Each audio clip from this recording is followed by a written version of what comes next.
A huge thank you to Chime for sponsoring a portion of today's video. More on that later. What's up guys, Mike here, and in the past we've looked at NBA players who had star potential and then for whatever reason completely fell off. And in today's video we are going to be doing the same thing, but we are going to be focusing on recent players. That's right, we have 4 recent players who in the last few years showed all-star or even star level potential and then for whatever reason fell off. So let's begin this video off with number 4, Dennis Smith Jr. According to many NBA scouts, Dennis Smith Jr. was supposed to be one of the biggest steals in the 2017 NBA draft. Because at pick number 9, Dennis showed real star potential as he not only was immediately compared to 3-time All-Star Steve Francis, but overall, scouts just felt that Dennis's combination of athleticism and scoring ability was going to fit in perfectly at the NBA level. To be fair, according to 247 Sports, Dennis was the number 7 recruit in the nation in high school, and then in college he was the ACC's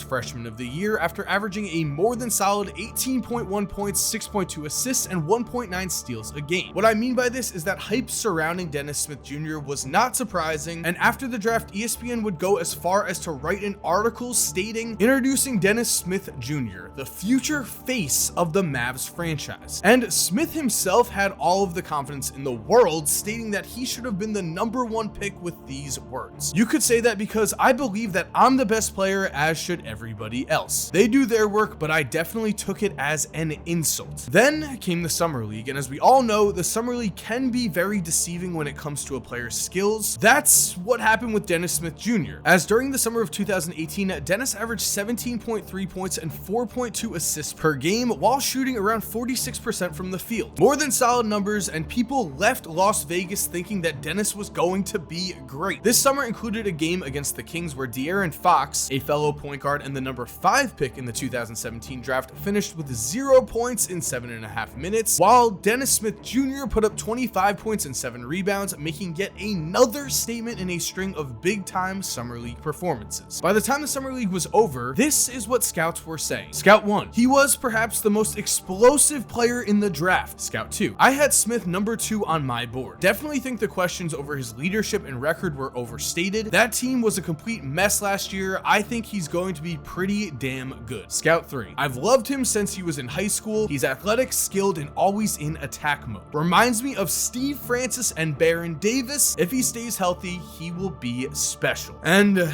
sure, we've seen this before. A player kills it in high school, college, and the Summer League, then they're trash when it comes to the real NBA. Only Dennis did average 15.2 points and 5.2 assists per game in his rookie season on about 40% shooting. He was also named to the NBA's all-rookie second team, and all of this certainly seemed promising, right? So what went wrong? Well, for one thing, a lot of Dennis's early success in the NBA can be attributed to the simple good stats on a bad team scenario. The Mavericks only won 24 games in Smith's rookie season, and so a lot of people have later deemed that Dennis was putting up empty stats. He also, as a rookie, was not the best shooter, but not the worst either, as he shot around 31% from 3 in about 5 attempts per game. The problem is that as time went on, his shooting never really improved, and because of this, he became very predictable to NBA defenses. And speaking of defense, that might be Dennis's biggest problem, as every fan of every team he's ever played on will tell you the man was and is not a good defender, and again, this went against him hard, as did his confusing 2019 season, as once the Mavs brought in Luka Doncic, it was clear that Luka was going to be the guy with the ball in his hands, not Dennis. This portion of my video is sponsored by Chime. Chime is an award-winning app that millions of Americans use to manage, save, and spend their money. With Chime, their mission is to make financial peace of mind a reality for all Americans, which means they not only have no hidden fees, but with Chime, you also know your money is doing more for you, and you also know that Chime has your back. When you use Chime, it's like putting your savings on autopilot. All you have to do is first set up an online spending account, and then you're ready to enroll. Plus, Chime also allows you to get your paycheck up to 2 days earlier with direct deposit, which is earlier than you normally would. And with Chime, the money in your account is safe and sound. They use 2-factor authentication and support support fingerprint/touch ID and Face ID on the app. You also know your money is safe because Chime takes account security seriously. Your funds are insured up to $250,000 through the Bancorp Bank or Stride Bank NA members FDIC. So guys, trust me, go sign up for Chime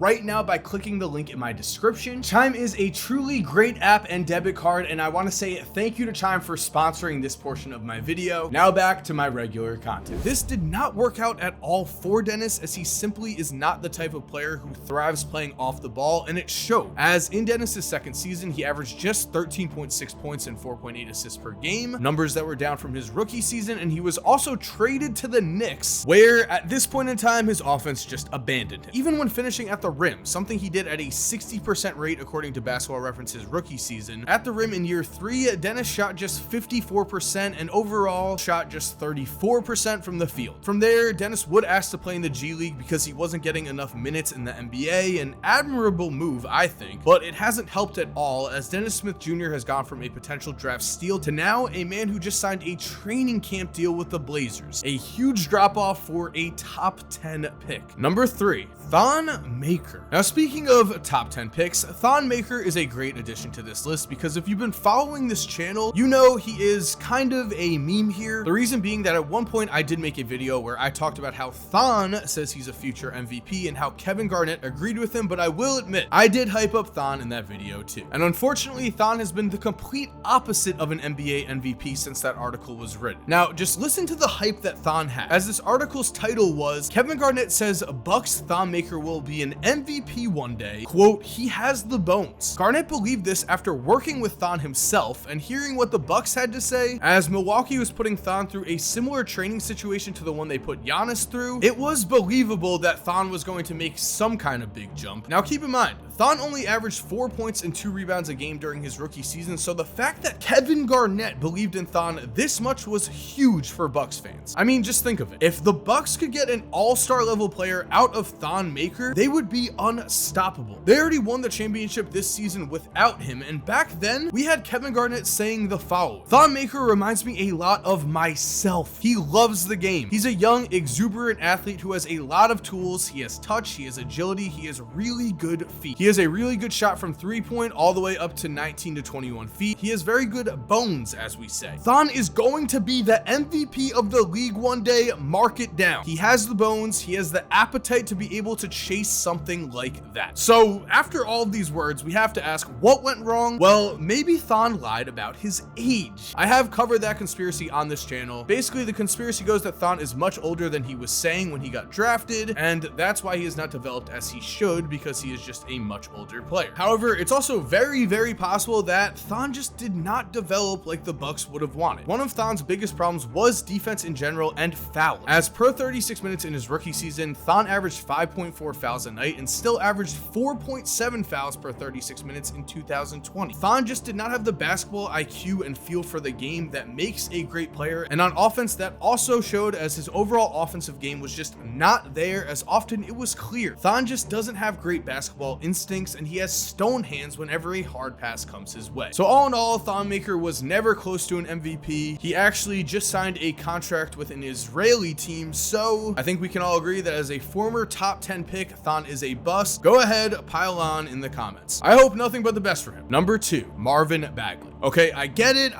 Marvin Bagley is clearly the most controversial player on this list because he could still become an all-star. As we all know, the Kings have not exactly had the best situation going on. But for now, let me explain why I do think that even though he is young, Marvin Bagley falls into the category of players who have fallen off. And the main reason for this comes when we compare him to his high school and college hype, because there was a time where Marvin Bagley was not only seen as the potential number 1 pick over DeAndre Ayton, Luka Doncic, and Trae Young, but also he went number 2 to the Kings over Luka and Trae. In fact, I want to go a little deeper here to talk about just how hyped up Marvin Bagley was, because in high school, Marvin Marvin Bagley was seen as a superstar from the age of 14, the age when he received his first scholarship offer. From there, Marv would obliterate his opponents, which meant that he was not only the #1 recruit in the nation for his class, the class of 2018 over Zion Williamson, but also when Marvin reclassified and moved up a grade to the year 2017, he became the top recruit as well over DeAndre Ayton, Michael Porter Jr., and other players such as Trae Young. So it is because of these reasons that I can say Marvin Bagley has fallen off. This is a man who was one of the top prospects in the nation for a long time, and now I'm not sure if he would go top 7 if the NBA were to redraft the 2018 draft. And I want to just keep hammering this point home. When Marvin was in high school and even in college, he was not only seen as just as good as some of the top young players in the NBA today, but he was also seen as better than them. Even at Duke, Marvin was the ACC Player of the Year and a first-team All-American, so he did have a great career in college, which means we have to find out what has been going on with Marvin Bagley's NBA career. And to start off, Marvin did have a good rookie season with averages of 14.9 points and 7.6 rebounds per game. The problem though was that Marvin was seen as an offense-only player who really could not shoot the basketball that well. Now, this is a fixable skill, and I think personally if Marv does develop a three-point shot, he is going to have the type of offensive potential to become an all-star. But the facts are facts here, and from 10 to 16 feet as a rookie, Marvin shot around 39%, and again, his defense just was not there. His effort on defense was not there. However, it was his rookie season, and he certainly had time to improve. But fast forward to year 3, and Marvin put up almost identical stats to his rookie season, so what went wrong? Well, if you were to ask Marvin, he would say that he's been playing for the wrong offense, and he suffered a bunch of injuries. And it certainly seems like the Kings and Marvin do not like each other at this time, but Marvin's injuries have actually been called into question by the media, as some have said that he's taken off more time than he needs to. I'm not exactly sure about that, but if that is true, then that feeds more into the fact that he does not like playing in Sacramento. Going even further with that, his dad actually tweeted at the Kings, "Please trade Marvin Bagley III ASAP," and the Kings tried. At the trade deadline, they attempted to make a move, but teams just were not interested enough in a player who looks like he has stayed as the same player from his rookie year to year 3. As again, in year 3, Marvin has averaged almost identical stats to his rookie season, only he's put up those stats on worse efficiency. And just listen to this, according to this article by Forbes, in his 3 seasons with the Kings, when healthy, his team has been 47-66, and when Marvin has been unhealthy, the Kings have actually had a winning record at 45-44. So hopefully with a new team, Marvin Bagley can return to at least some of his former glory, though to be honest, I've just got to say, I don't think he will ever return to the top of his class. So what I'm saying is he will always have fallen off a bit. But he is young, he could still become an all-star. I'm very interested to see where his career goes. Now, talking about a player I don't think will ever be an all-star, we have #1 Jahlil Okafor. And I've got to say, it's not crazy to think that if Jahlil Okafor was drafted in the 1980s, Jahlil could have developed not only into an all-star, but I would say he could have become a legitimate NBA Hall of Famer. That's how good he was in college as a post-up big man, but as we all know, the type of player that Jahlil is and was has basically become extinct in the NBA today. A slow post-up offensive big man is just not what NBA teams need, which is why when looking back, it kind of seems puzzling that the 76ers would take Jahlil with the #3 pick in the 2015 draft. But again, this video is about players that have fallen off, and when we look at the hype that Jahlil had coming into the NBA, we see that many people thought he was going to be a star. In high school, Jahlil was the consensus #1 recruit in the nation, and then in college at Duke, he was not only the freshman of the year and a first-team All-American, but he also led his team to a national championship victory. That is how good Jahlil Okafor was at that point in time. He was a dominant college star that led his team to a title, which meant at this point in time, a lot